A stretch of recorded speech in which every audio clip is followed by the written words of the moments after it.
Hey everybody, sorry I muted myself. I think I'm on maybe a minute early. Gonna try to pull this up on my computer so that I can see any questions that come up. Let's see. Wait for just a couple minutes while people hopefully are able to join live. If you are watching the recording, there we go, then you can always post questions and I can come back and answer those as well. But if you're live, then say hello so I know that you're here. And if you have questions during the class, please feel free to ask. Let me just adjust my phone just a little bit. Okay. Here we go. So I always like to give a little bit of a disclaimer at the beginning of classes such as this, that, you know, even though I'm a medical provider, I'm not a medical doctor. So if you have questions, especially about, you know, medications that you're on or adjusting medications or how to incorporate some of the things like essential oils, then definitely speak to your healthcare provider, you know, before doing any of that. So tonight's topic, as you know, hey Naomi, tonight's topic is on how to maintain a healthy blood sugar level. Now, sugar is, you know, we talk about this a lot. Sugar is, we're learning, worse than fat. I mean, we've always thought that sugar was, that fat was really the culprit, especially for chronic disease states like, you know, heart disease and just vascular disease, strokes, and that kind of stuff. But really, we're finding out that sugar is probably the biggest problem. And sugar really affects every single organ in your entire body. It can affect your heart, of course. It can affect your brain, your kidneys, your eyes, your nerves. Hey, Mary Beth. So it's not only important for, you know, if you're on listening tonight or if you're watching the recording and you know, don't have diabetes, say, you know, that's the thing that we most commonly associate with high blood sugar levels, right, is being diabetic. But the thing is, all of us, I'm sure, want to prevent that, right? So this is very applicable to people who already have and suffer from diabetes, and also to the rest of us who don't but want to avoid it. Things that we can do and incorporate into a healthy lifestyle, you know, to avoid that. Sorry, I'm just checking something on my computer really quick. I want to make sure my screen is not frozen.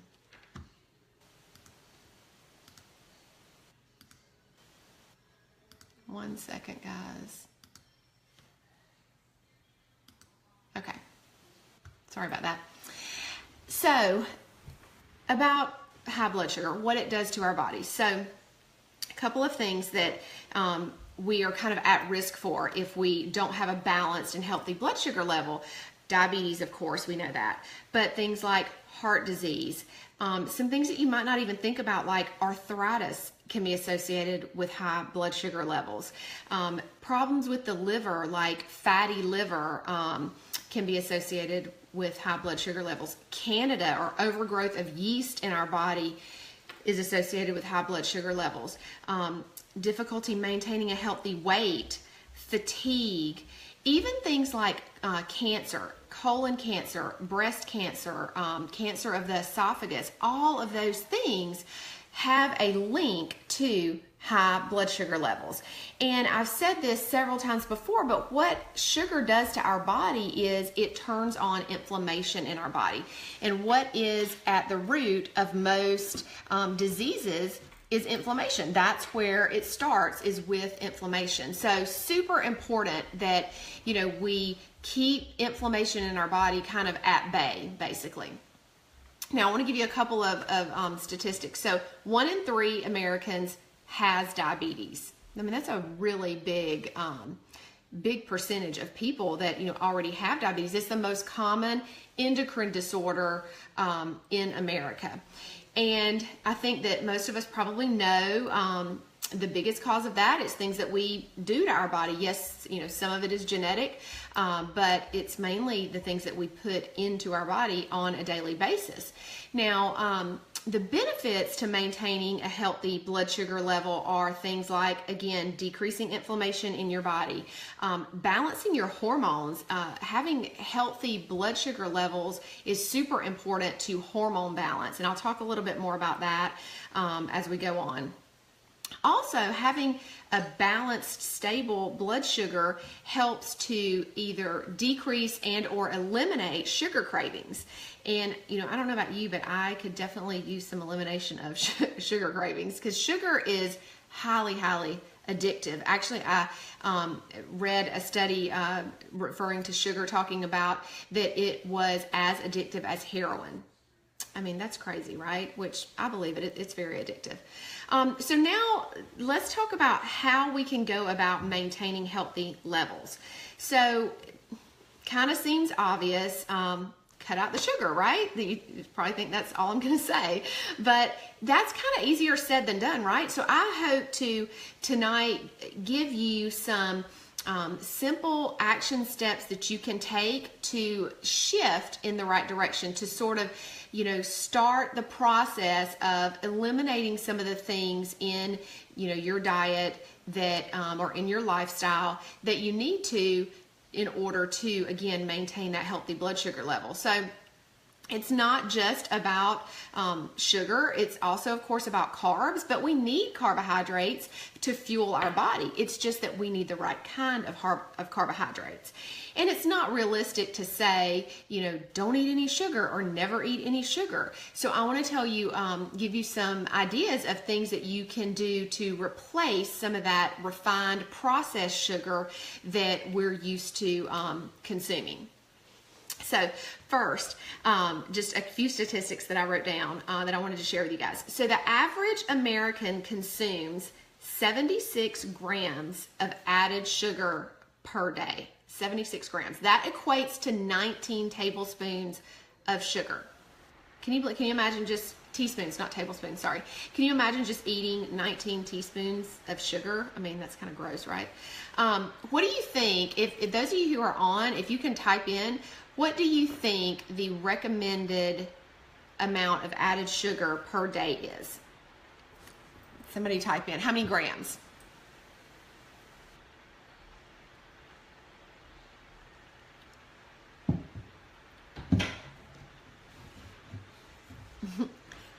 That's right, Courtney. 9. It's actually higher than that. 10. No. Actually, the recommended daily amount, Naomi, you are correct, is 6 teaspoons, which equates to 25 grams of sugar. Now, that's for females.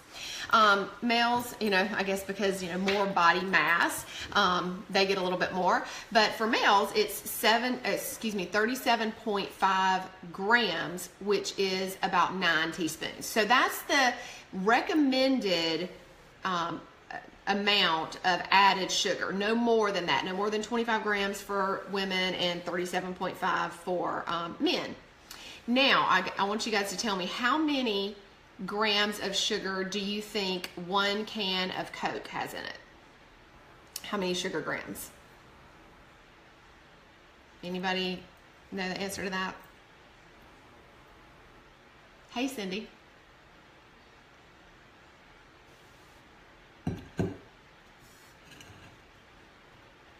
$35. Oh, you're real close, Mary Beth. So 1 can of Coke has 39 grams of sugar in it. 39 grams, and that's a little over 9 teaspoons. How crazy is that? No, I was talking about regular Coke, Courtney.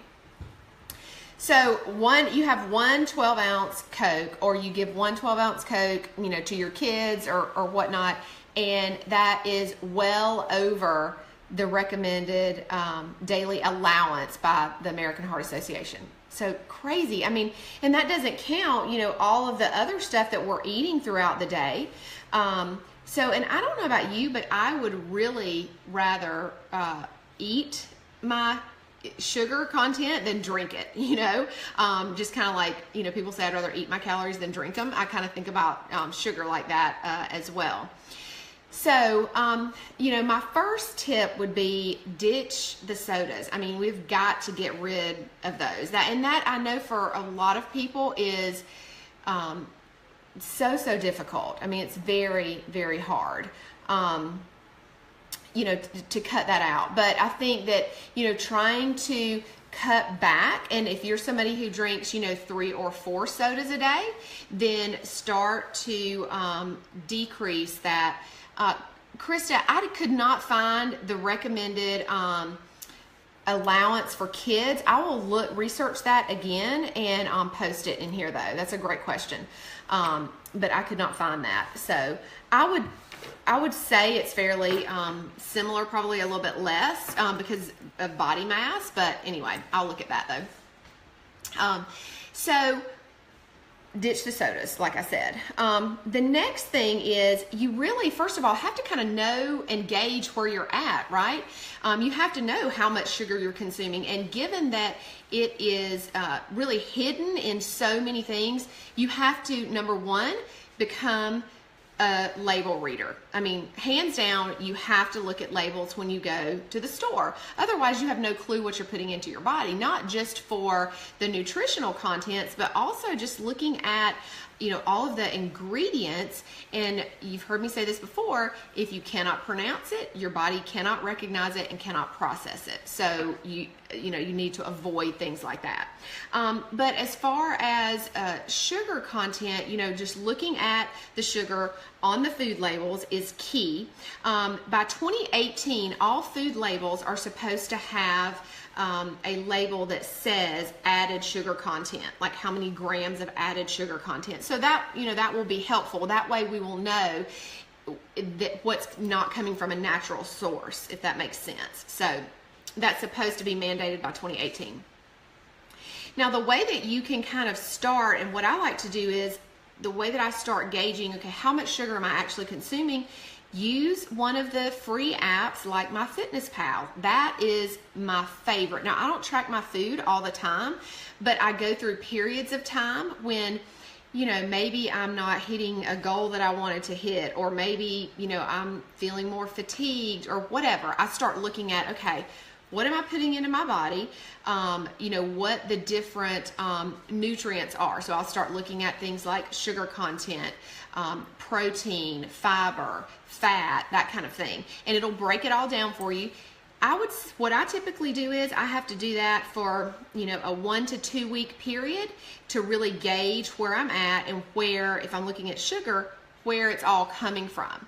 And then I start looking at, okay, yes, MyFitnessPal is the best. I've used several different apps, and that is hands down to me the easiest to use and the best at tracking. So what I like to do then is, okay, if I plug in a food and I see that, it has a lot of sugar content in it, or my sugar content goes up, 5 or 6 grams, then I look and I say, okay, what within my diet can I start to cut back on? First thing I'm going to do is I'm going to cut back on things that I feel like I can give up without, without feeling deprived, basically. So I'll give you kind of an example of this. This is not sugar related, but it's a similar thing. At one point, I was looking at how I could cut back some fat in my diet because I eat a lot of healthy fats, but I didn't want too many, and I wanted to scale back a little bit on the fat content. So I would put probably only like a tablespoon of feta cheese on my salad every day. 1 or 2 salads a day, I would always have that. And so I started looking at that, and the fat content, really began to add up. So I thought, well, I can do away with that. I'm not going to miss that. I don't feel like I'm depriving myself if I don't have that. So I cut that out.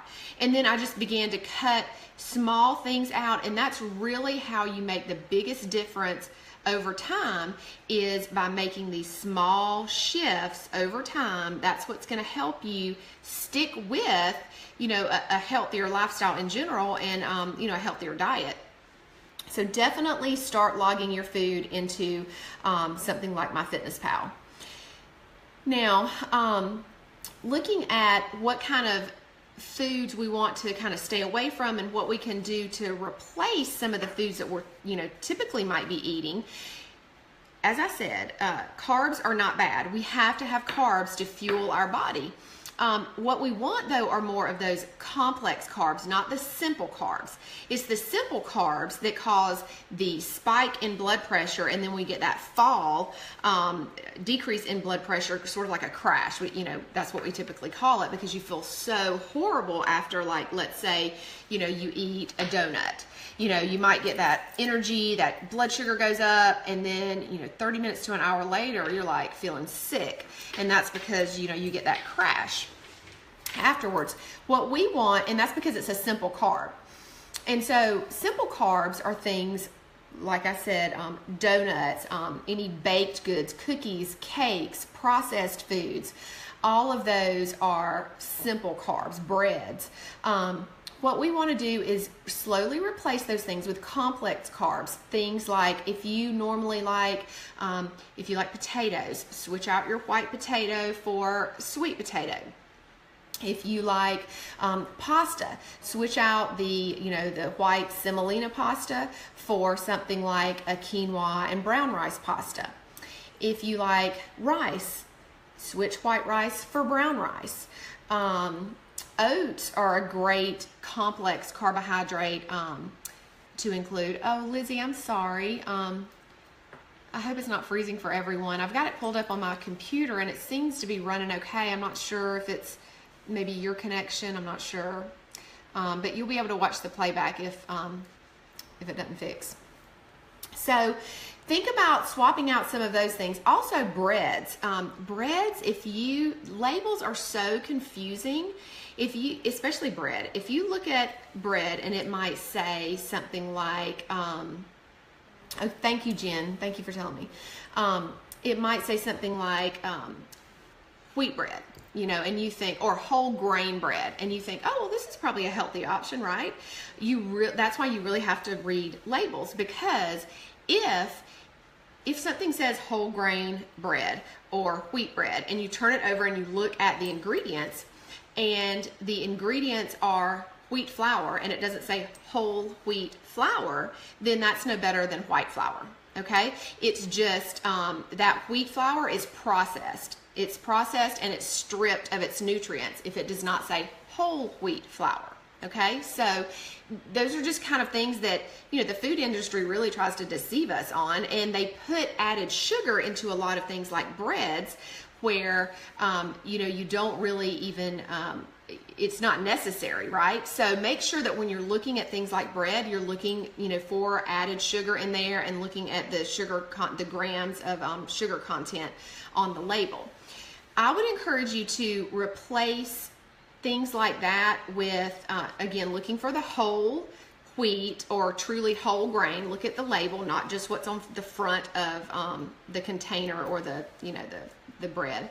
And then also, when you're looking at baking and using different flours, think about trying to obviously substitute the white flour for a whole wheat, or things like almond flour, things like coconut flour. You can even make your own oat flour. It's so easy. You just take whole rolled oats, put it in a blender, blend it up, and you've got oat flour. Like, there's nothing to it.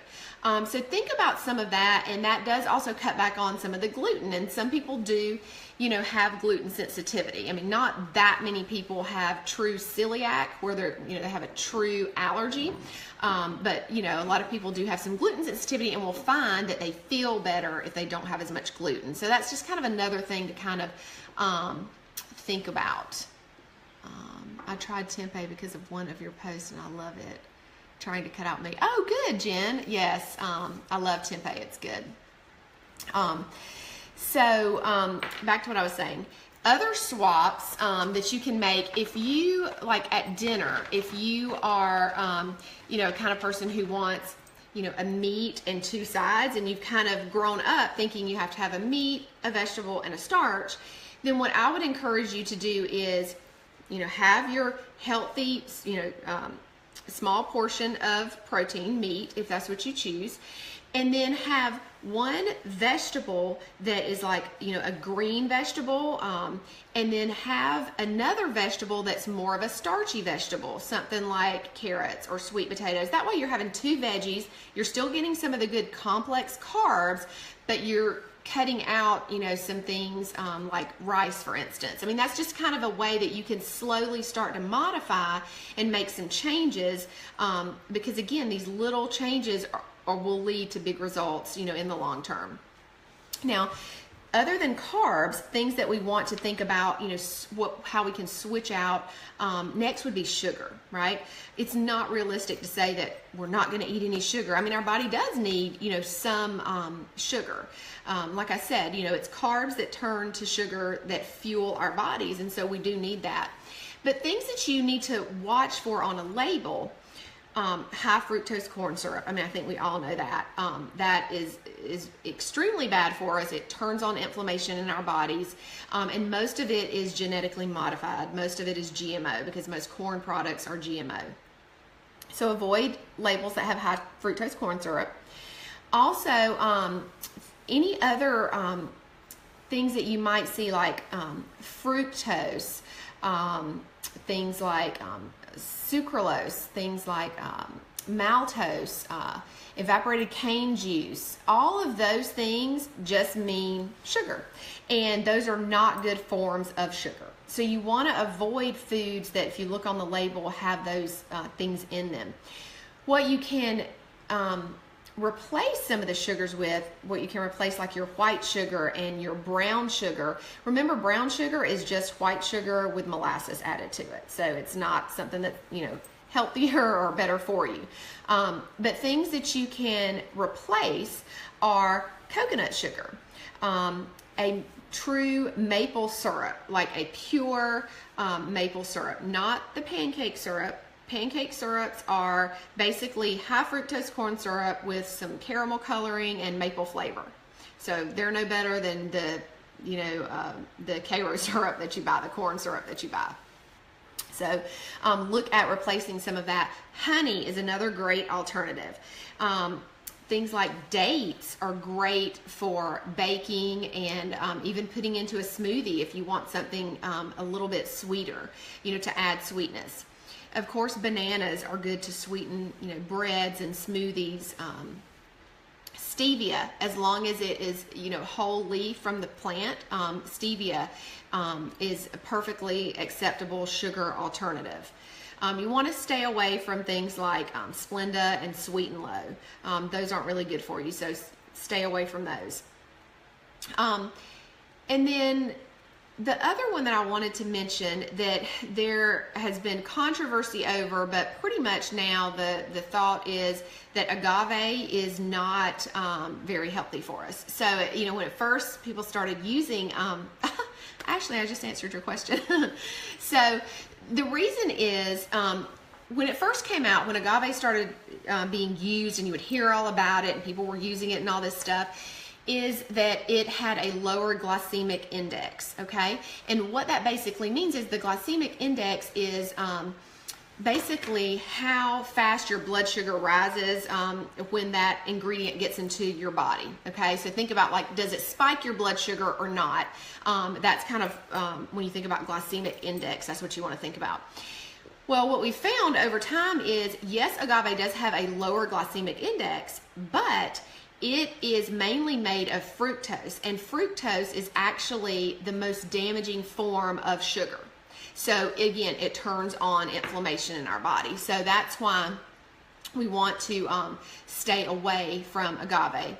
Stevia is very easy to grow in your garden. Really, I have a garden, but I have never grown that, Clarice. I will have to look into that. Thank you for telling me. That is awesome. I have to do that. So when you're looking at, what you, Ashley, get rid of the agave.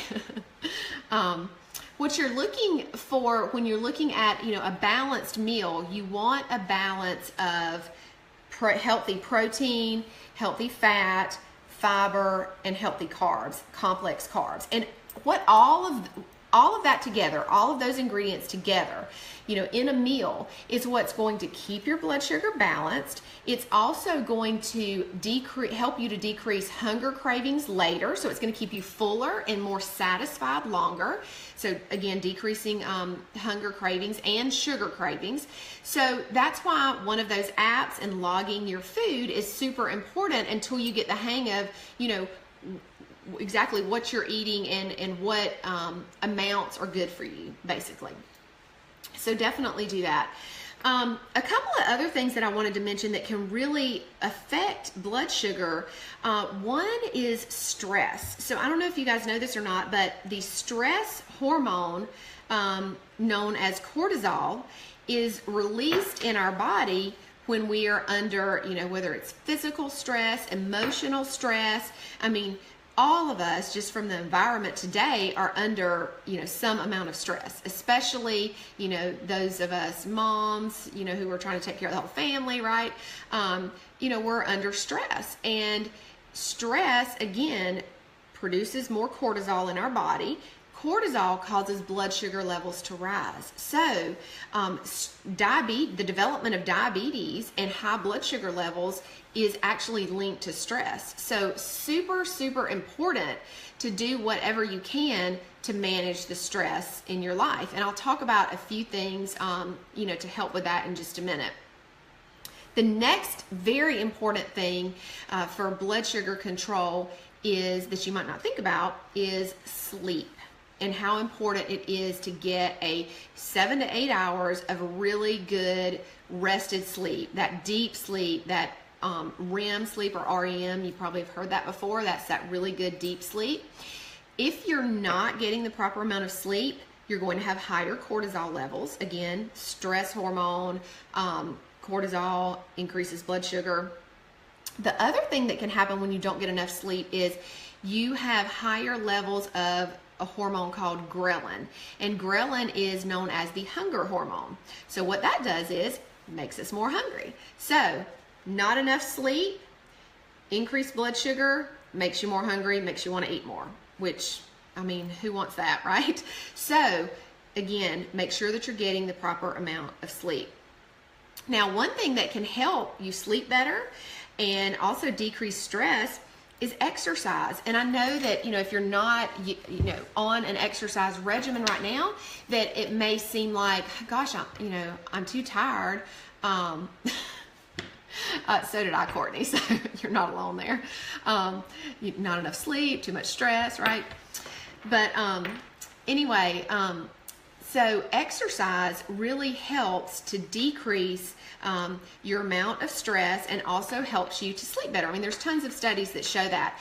But if you feel like oh my gosh, I'm too tired, I don't want to exercise, just know that if you can commit to going for a 10-minute walk, you will feel better. And then you just up that from there. You slowly begin to increase it. And again, that's, as I said, slowly, incorporating these healthy changes are what's going to help you stick to this in the long run and really shift into a healthier lifestyle and meet your goals, whatever they might be. So now I want to talk about some essential oils that you can use to help balance blood sugar levels. Now the first one, I have most all of them here so I could show you. The first one that you are actually probably pretty familiar with as far as blood sugar control is cinnamon. So this is cinnamon bark, and cinnamon is really good at helping to decrease insulin resistance.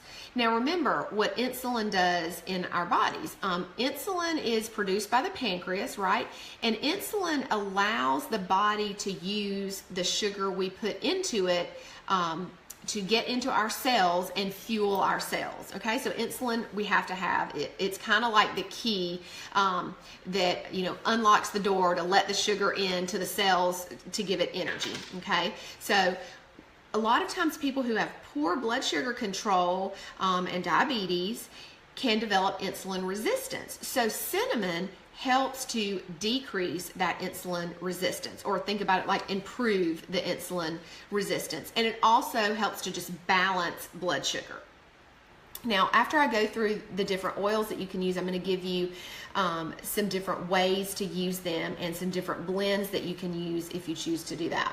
So cinnamon is number one. Now the difference, for those of you who maybe don't know a lot about essential oils or have not used essential oils, first of all, these essential oils are by a company called doTERRA, and they are the only essential oils that are safe to be consumed internally because they have very strict sourcing and testing protocols that this company uses. But the way that you know that you can ingest these is that the bottle will have supplemental facts on the side of it, just like a food label. The difference in using something like this cinnamon oil and, you know, the powdered cinnamon, that you can even get that in capsules, some people will choose to take that, is that you need lots more of the powdered down form than you do of the essential oil, because these oils are super concentrated. So, you know, you may need to consume 3 to 4 capsules of cinnamon powder versus one, which would be like equal to 1 drop of this cinnamon essential oil. That's, you know, how potent and concentrated it is. So a little bit really goes a long way. So I just wanted to mention that about all of the oils in general, just in case you're not, you know, not familiar and are someone who has not used essential oils before. So cinnamon is the number one. Number 2, I don't actually have this one in here with me. Number 2 is coriander.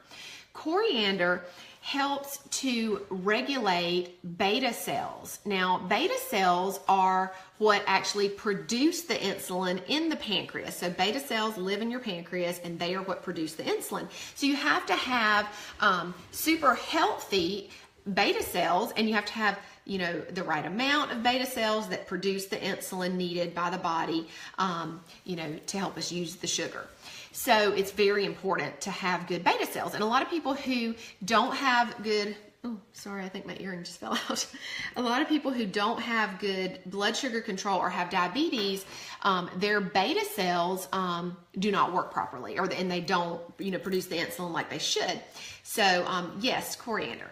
So coriander, using it, again, same concept as the cinnamon. If we're using it in the herbed powdered down form, you're going to have to consume large amounts more than you would in, say, 1 drop of essential oil. So that's why, that's one of the reasons that, you know, those of us who use essential oils really love them, because really a little bit goes a long way and you can get a super concentrated amount in just 1 drop. So that's number 2. Number 3 is geranium. Geranium is actually good support for the pancreas. It just overall helps to support healthy function of the pancreas. And remember, the pancreas is where insulin is produced, so we need our pancreas to function properly. Geranium can also be taken internally.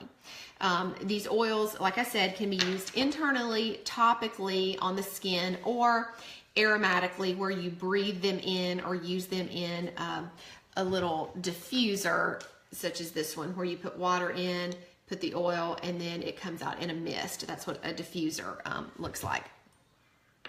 Okay, so number 3 is geranium. And then the next thing that I want to mention, this is a blend that doTERRA makes called the Metabolic Blend. It's also called Slim and Sassy, but it's the Metabolic Blend. I actually use this one every day in several different ways. This has, let me tell you what all it has in it. It has ginger, it has grapefruit, cinnamon, lemon, and peppermint. I think that's all. Sorry, I need my glasses. Yes, that's all. So cinnamon is in the Metabolic Blend. Grapefruit is an excellent oil for controlling sugar cravings. Grapefruit is really good to drink in your water for that purpose. But the way that I use and that you could use this Metabolic Blend is you can take it 2 to 3 times a day. It helps to curb the appetite. It increases the metabolism naturally. And then again, with the grapefruit in it, it also curbs those sugar cravings. So You could take it, like I said, in a capsule. It actually comes in a pre-made capsule, or you could make your own. And you can also drink it in your water. So I use this bottle of water, a bottle like this, all throughout the day, every day. This is about 25 ounces, and I only put 1 drop of the Slim and Sassy in that because I can really taste the peppermint in it, and I don't want it to be overpowering. But this is a really great one for overall blood sugar control and controlling those cravings. So I would definitely recommend the Slim and Sassy. It's also very detoxifying.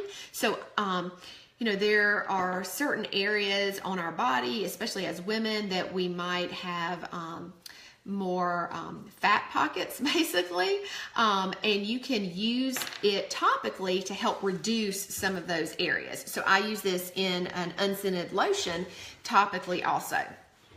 It has just a little bit of a minty smell, and I really like it. So that one is a great one to use. And then let's see, there are a couple more I want to mention. I have my grapefruit here because I didn't want to forget to mention that. Grapefruit is another one that I use in my water. I would use about 2 drops of this. It's not quite as strong as the Slim and Sassy. 2 drops of that in that big 25-ounce water container, and drink that as well. I kind of just mix these up based on whatever I'm feeling, that day or time of day. But the grapefruit is really great to use as well. Now, 2 more that I brought out that I wanted to share with you. I mentioned how really important it is to control stress and to control sleep if you're looking at having balanced blood sugar levels. So the first one that I want to mention is this blend of oils called Balance. Now, this one is not meant to be consumed internally. And hey, Carmen.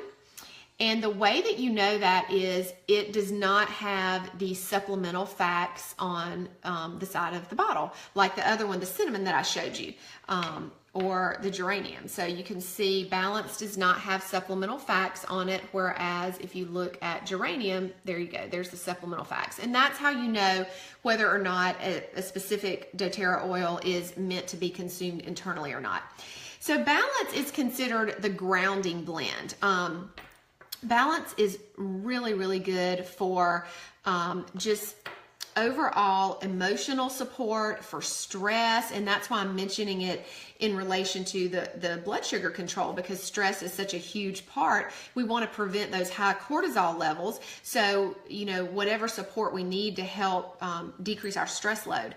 Balance, I love to apply to my wrist. This is one that, again, you would use topically, or you would diffuse it, or inhale it. So I like to put it on my wrist. Your skin is kind of thin there. You've got, some blood vessels there, so it gets readily absorbed into your bloodstream within 30 seconds. And I'll just rub my wrist together, and then I'll smell it, so I can get the benefit of topical absorption, and then also the aromatic benefit of inhaling it too. And that really helps with stress reduction. Sometimes I'll also rub it on the back of my neck. I'll diffuse it as well. A lot of times if you diffuse essential oils in your home, everybody gets the benefit of it. Maybe you have people in your home who are new to essential oils, or don't know if they work, or don't believe in them, or whatnot. Well, you can expose them to them without them really even knowing it, by putting it in a diffuser in a main area of your home. So that's a really good way to use the Balance. Now, the other one that I wanted to mention for sleep and kind of stress reduction too is lavender. I think most of us are very familiar with lavender having very calming and soothing effects. So lavender is great to use, if you do have anxious feelings, or if you're just trying to maybe promote a healthy night's sleep, then lavender is a really great one to put in the diffuser on the bedside table, or even place a drop in your hand, rub it together, and then rub it kind of on your neck. For your kids, you could also place it in a diffuser, or you could even put some on their pillow, and then they could smell it, and that helps again promote a restful night's sleep. So those are really all of the oils that are good for blood sugar support and to just kind of maintain a healthy blood sugar. Now, I want to give you a couple of options of how you could incorporate them into a routine. So if you're really looking to, you've struggled with some problems with your blood sugar, then you might want to consider taking some of these internally, routinely on a daily basis. And what I would recommend for that is the cinnamon and coriander. So what you would do is you would take 2 drops each of cinnamon, 2 drops of cinnamon, 2 drops of coriander, and you would put it into a capsule. These are little veggie capsules. These are super inexpensive. I think there's 160 in here and it's like $4. And they last forever. So anyway, you can see here, this is what it looks like, and you just pop it open and then you just place your 2 drops of each in there, pop it back together and take it. Twice a day is how you would want to do that. Again, if you're really, have struggled with elevated blood sugar and you're looking to maintain healthy levels, then you might want to consume it internally twice a day. The next thing that you could do also is, if you did not want to consume them internally, or you wanted a different option, is to use a blend topically. Now, for topical use, I would recommend using cinnamon, coriander, and then also adding the geranium into that. I talked about geranium just being really good for overall pancreatic support and just helping our pancreas to work optimally, basically. So what you would do in that respect is just get one of these little roller bottles.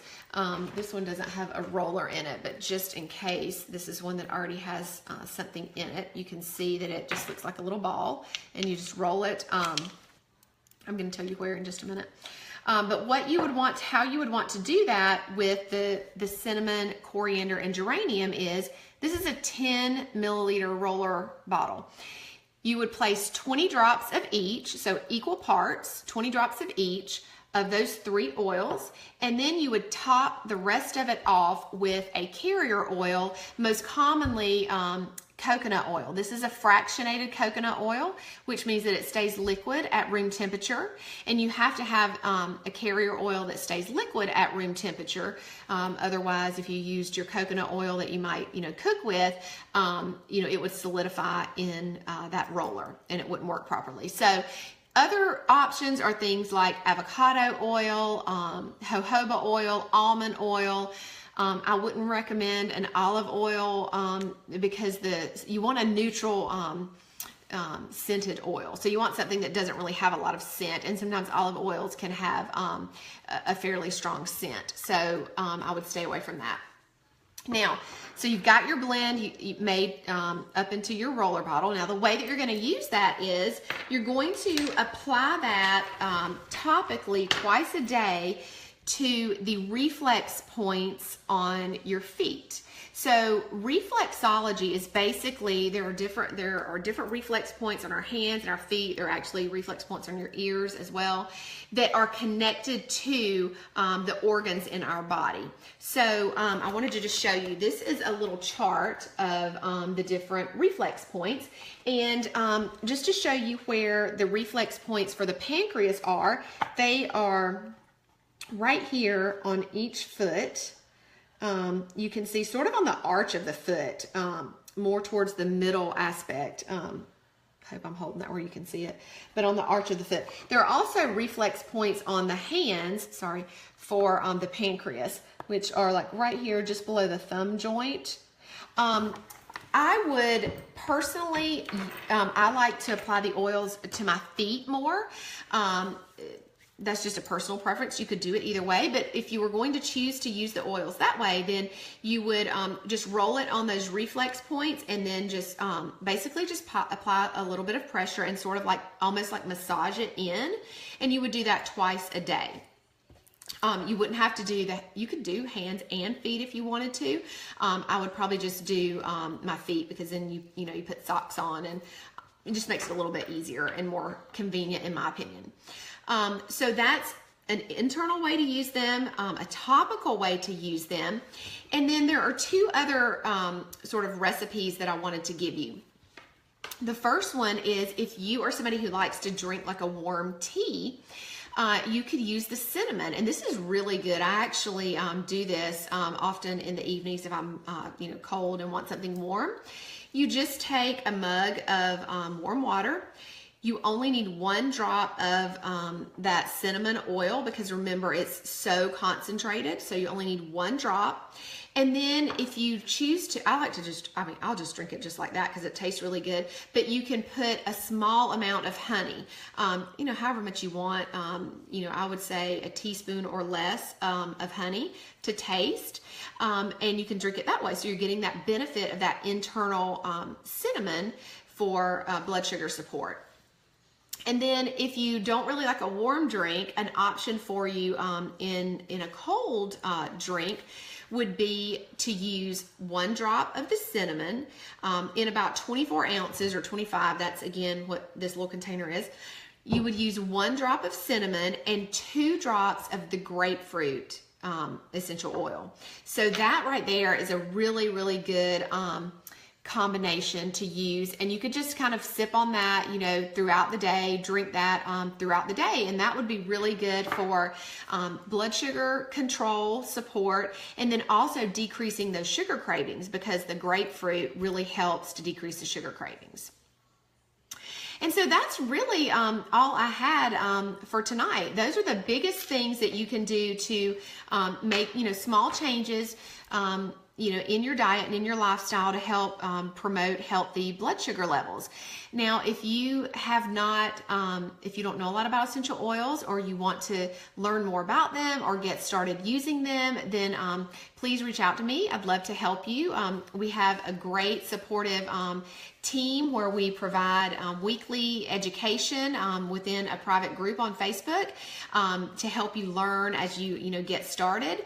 I do want to mention that if you chose to get some essential oils over the counter, just don't ever consume those internally, because most all of those have synthetics added to them, so they're not pure therapeutic grade oils. So I just want to mention that, because I don't want anybody to see this and then go out and try to consume those internally. In fact, most of them will say not for internal consumption, and that's because they have synthetics added to them. So anyway, does anybody have any questions before I hop off?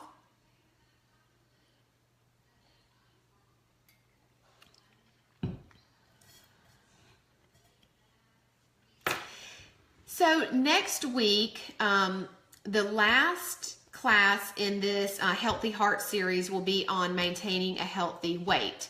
So the first week we talked about blood pressure, the second week we talked about cholesterol, this week blood sugar, and then next week will be maintaining a healthy weight. And those videos, if you are interested in the cholesterol and the blood pressure, those videos are still available. You can go back and watch the class, and if you're not added to it, I'll be happy to add you if you just comment or message me. All right, guys, I hope you have a great rest of the night. If you have comments, just leave them or questions, and I'll answer them. See you next time. Bye.